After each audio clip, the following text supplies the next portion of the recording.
No pun intended. Actually, Nate and I were discussing that earlier in regards to the notion that they can kill, they being, of course, the enemy, and we know who the enemy is, that they would be able to kill the resistance by stopping the internet, by seizing control of the internet. And Canadians' contention is they can't do it. I wish they'd try. I mean, I've said this. I got in a lot of trouble on my show. Bring it on, of trouble in my show saying, bring it on, hit us with that terror attack. If that's what it's going to take to wake people up and get them out excited, angry out in the streets. That was Jack Blood saying that. I didn't say that. I'm on the record. Go ahead. You know, the fact is we don't really need all of this anymore. We did need it. I mean, we are the bridge. This is something I've talked about when I've given speeches out in public, is that we are at an interesting time in human history that has never been explored before. And how we act, how we behave, how we stand up now is going to really dictate how people deal with this technology in the next couple of 100 years. I mean, we're the first ones to have this technology. I don't know if people actually slap themselves in the face, put a little cold water on, run their fingers through their hair and figure out, you know, hey, man, we're the first people ever to have this technology. And, you know, there's a lot of responsibility for all of us to use this technology to the max and, you know, and get around all the different roadblocks and the loopholes and set these precedents for people that are going to have to deal with this technology now really forever, for the rest of human history, as long as it may live.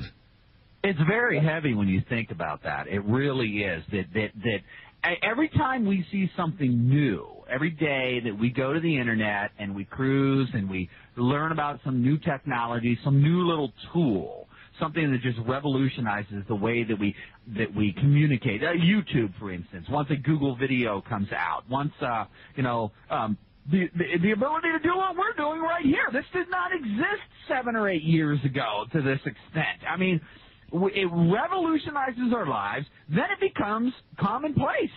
Hey, during my straight 11-year radio career, where I've been on the radio almost every day. We didn't have the Internet when I started. There was no Internet broadcasting. I mean, we had to go on radio stations or satellite or shortwave.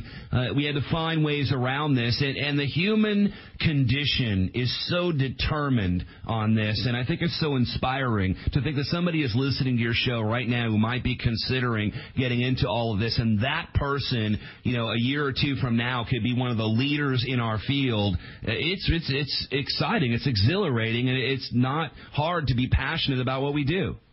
Yeah, absolutely. Kaneda, you have a question or a comment for Mr. Blood? Well, yeah, I mean, I'm glad, Jack, that you brought up the fact about wireless routers, because this brings me to another project I plan on pushing in the next week or so.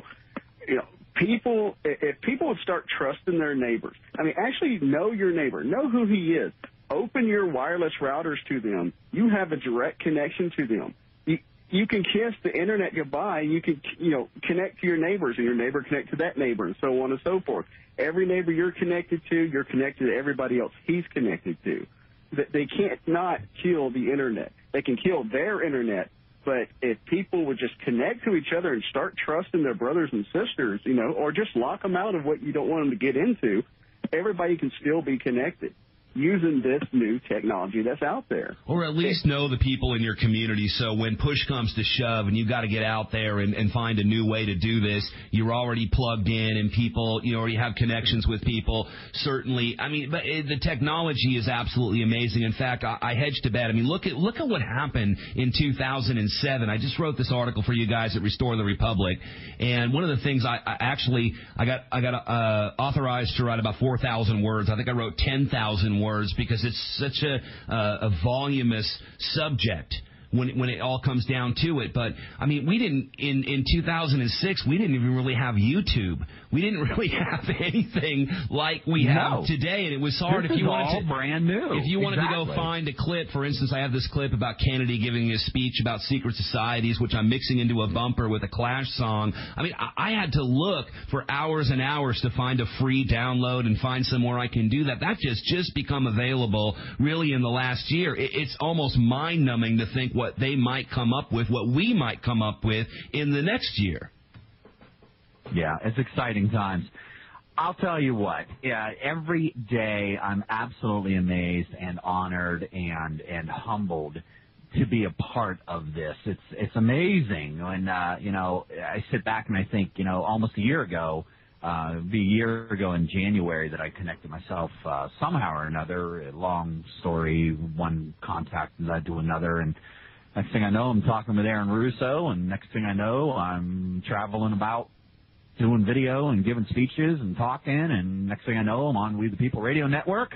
And next thing I know, October 25th, I'm going to be at Penn State University. Quick note here. Penn State University, 7 o'clock in the evening, we're going to be doing a screening of AFTF, America Freedom to Fascism. I will be giving a speech out there at Wartick Hall. It is at 105 Wartick. It's on Penn State University campus. It's sponsored by the students out there. And we will be on Radio Free Penn State, I believe, is what the show is called, from 5 o'clock to 6 o'clock on that Thursday, October 25th as well. Some other appearances coming up as well. Of course, right here, Wednesday nights and Friday nights on We the People Radio Network. Tonight we're talking about the broadcast industry and Jack, we still didn't get to the horror stories, man. I want to hear the horror stories. I want to hear about your biggest failure in your career. Other than this show, obviously. It's funny because when I first started doing radio, I saw the contempt that the artist had for the interviewer, that the expert had for the interviewer. And I thought, that's why it took me about another, I had to take 10 years off. That explains the abuse I'm enduring tonight from you, I had to take 10 years off to deal with that because because the media represents a bunch of blood-sucking leeches, and it has a really bad reputation. This is why I believe half or more than half the stock of the New York Times today was sold or put in play. Their stock has been falling massively. I write in that story for you guys for Restore the Republic how Rupert Murdoch said the day of the media baron is over. It's a free-for-all, and I guess, if you have money, it makes it a little bit easier. But my horror stories are great and thick. The best one is at Fox News when I worked with Fox News for a couple of weeks. When we come back from this break, if you want to hear about it all, we're coming into break. Roll. Absolutely. We're going to hear about Jack Blood's stint at Fox News. Jack Blood worked for Fox News? Oh, stop the presses. You're listening to EttaroLive Digital Basics Wednesday night on WCPRN. Back in a minute with Jack Blood.